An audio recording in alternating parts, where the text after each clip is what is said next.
Please be advised that the views and opinions of the host and guests do not reflect those of the station, the management, and its network.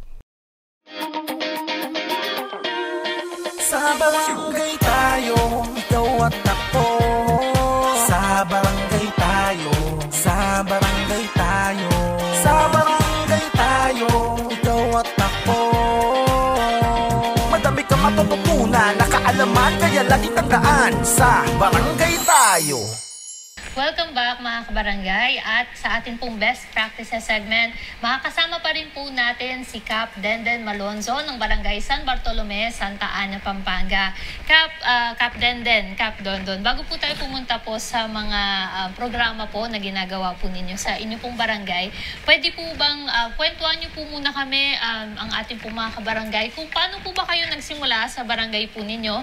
Nabanggit po natin kanina na naging SK din po kayo at dati rin po kayong kagawad. So ano po yung nagtulak po sa inyo para pumasok po sa pagseserbisyo sa barangay?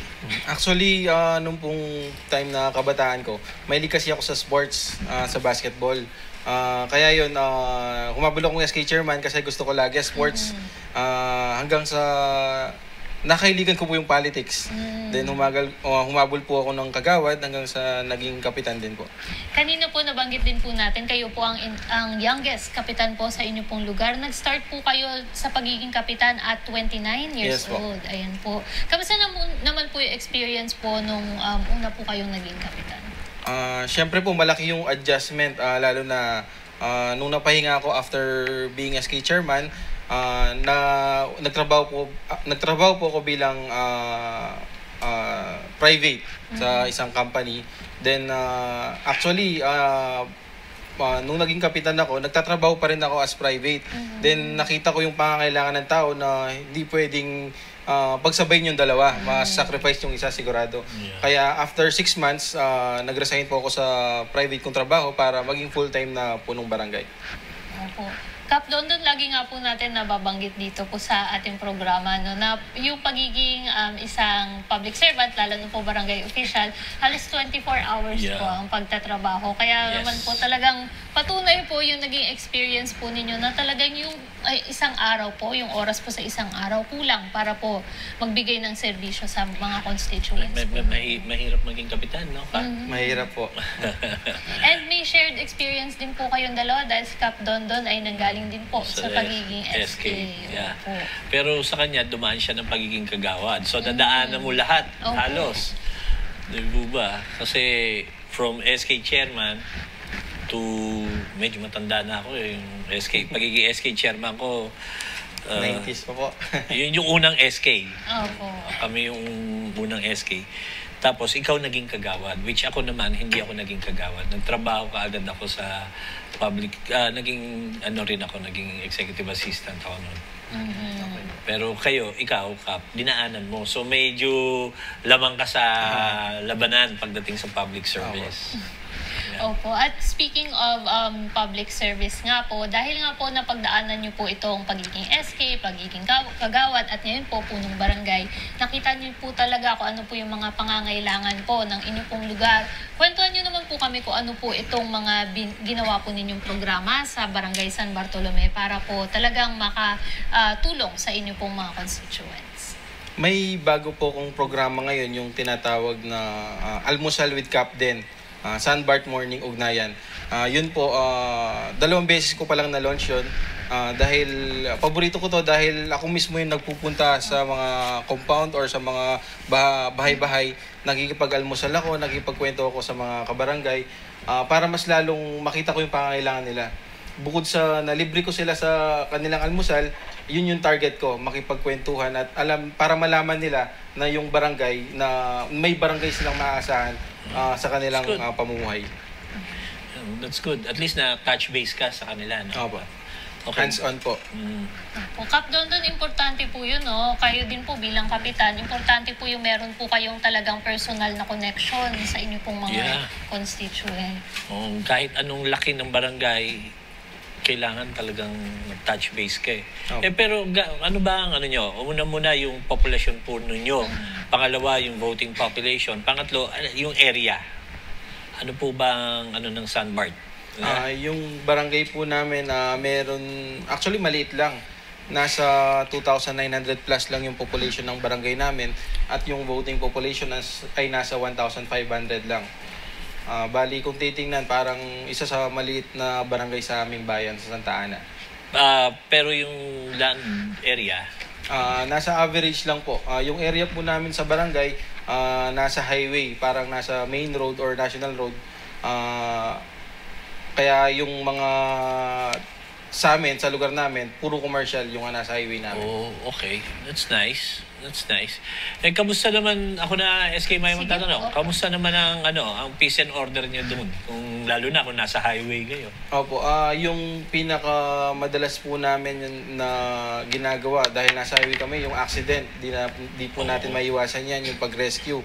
Kaya kahit hindi namin kabarangay, basta nasa loob sila ng barangay namin, inaasikaso po namin sila. Kunwari, pag merong na-aksidente, yung mga motor or mga iba't ibang vehicles, tinutulungan po namin sila, nagre-rescue yung mga BPATs natin. At at the same time, mabilis po tayong magresponde sa pamamagitan ng pagtawag ng ambulansya or mga kapulisan natin. Kap, then kanina na pahapyawan po natin yung experience po ninyo nito pong mga nagdaang mga bagyo. Pero ang barangay po ba ninyo at ang municipality po ba ng Santa Ana, meron po ba itong mga flood-prone areas? Yung talaga pong kapag may bagyo ay talaga po naaapektuhan. Kamusta po yung coordination nyo with the municipal government pag may mga sakuna po na katulad nito? Opo, sa pangunguna po ng aming Governor Dennis Delta Pineda, maaga po siya at matulungin sa mga barangay. Nagpapaabot din po siya ng mga relief goods, ganyan, pag may kailangan ng mga kabarangay. Okay. Sa lugar po namin sa Barangay San Bartolome, this year, di pa naman po kami naka-experience ng malaking pagbaha. Last year po, yun, merong pong baha na nangyari. Kaya yung tulong po mula sa barangay, pinabot po namin sa pamamagitan ng pagbibigay ng relief goods. Yun. Ano ba tayo dito? Yung council mo naman, okay? Opo. With your relationship with your council. Opo, masipag din po yung mga barangay officials namin. Tumutulong po sila. Kapag po nagkakaroon kami ng emergency meeting, pag may kailangan i-approve, participative po sila sa pagdating sa kapakanan ng kabarangay. Kap, medyo lang ako average age of, kasi batang-bata po kayo tapos ng average ang council nyo? Siguro po nasa 50 plus yung average. Oo. Kasi po yung kagawad 1, 2, 3 namin, senior sila. Okay. So, mahirap yun. It's quite a challenge, no? Opo. Galing. Ayun po, that's good. Pero that's good to hear po na talaga pong okay naman po ang inyo pong communication, yung coordination po ninyo pag kinakailangan po. Ito naman pong pagdating po sa ating mga health programs, ano po mga programa po ng San Bartolome para po sa health? Yung latest na naging program po namin ay yung libreng tuli. Nitong nakalipas lang na bakasyon ng mga bata, nagkaroon po tayo ng libreng tuli, pati po yung gamot nila libre. Marami po tayong natulungan, hindi lamang mga kabarangay, kasi inopen din natin yun sa mga kalapit barangay, kaya marami pong napagservisyoan. Meron din po tayong ginanap na bloodletting program last year, alam ko po December yun or November. Kaya yung mga nangangailangan ng dugo ng mga kabarangay, pag nangailangan sila, meron pong nakapondo sa isang ospital na pinagbibigyan po natin o pinagbibigyan tayo. Ayun po, maganda po yun talaga natututukan po ito. Malaki po ba ang population ng inyong pong mga senior citizens din sa San Bartolome? Kamusta po yung pamimigay din po ng mga gamot, yung usual po na programa na nakakatulong po para sa kanila? Opo, minomonitor po sila ng mga barangay health workers natin na chine-check po nila, at sa tulong na din ng municipal, ng aming mayor, tsaka po ng aming provincial. Yung provincial po kasi namin, meron silang programa, yung mga may tao sila na nanay community workers. Sila po, chine-check nila yung mga may sakit, yung mga nagda-dialysis, yung mga cancer patients, kaya natutulungan din po sila. Ang bagay yun? Opo. Ang bagay yun. At kasi ang isa sa mga calling para sa ating mga public servants ay hindi lamang peace and order, pati yung health benefits ng bawat constituents. So kung yun po yung ginagawa nyo, Kap, ay kudos sa inyo at nakakarating talaga sa baba ang programa ng gobyerno. Ika nga. Meron din po na dental at medical mission na ginagawa yung barangay. Meron po tayong mga kapartner na iba't ibang private agencies. Tumutulong sila sa mga dental mission, tsaka po sa medical mission. Meron pa pong kasamang libreng gamot yon. Ayun po, on that topic po, Kap Denden, para po sa mga barangay po na nais din po makipag-tulungan at makipag-partnership sa mga private na agencies, paano po yung ginawa po ninyong pag-approach? Sumulat po ba kayo sa kanila para po magkaroon ng ganitong partnership? Meron pong kusang lumalapit, meron din ako naman yung nagre-request. Katulad po ng mga kasamaan ko sa mga Eagles Club, sila po matulungin po sila at iba't iba pang mga Rotary Clubs na tumutulong na maging kapartner sila para sa mga dental at medical missions natin.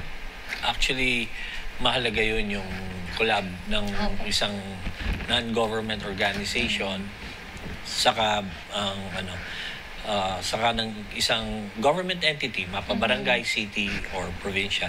Kasi kapag ganon, mas extensive yung projects. Opo. Mas nakakarating sa baba. Kumbaga, hindi po nalilimitahan ng atin pong mga barangay sa kung ano lamang po yung budget nila dahil pwede po silang gumawa ng ganito pong mga collaboration sa mga organizations para talaga pong mas mapalawak po yung serbisyo. Kumbaga po, think outside of the box. Yes, opo.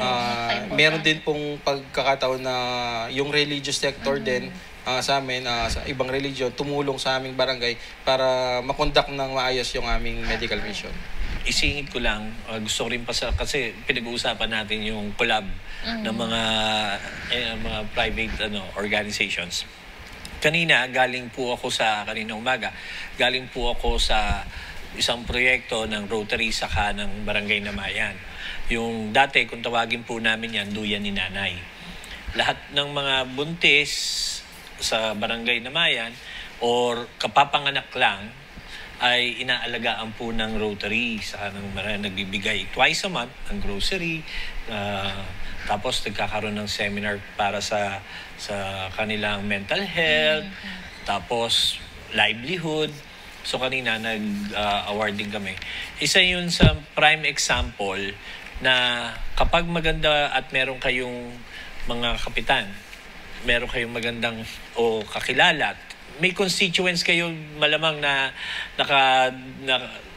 miyembro ng isang kahit anong club, makipag-usap kayo dahil mas makakababa yung programa sa mga tao at pwede kayong magkaroon ng collaboration.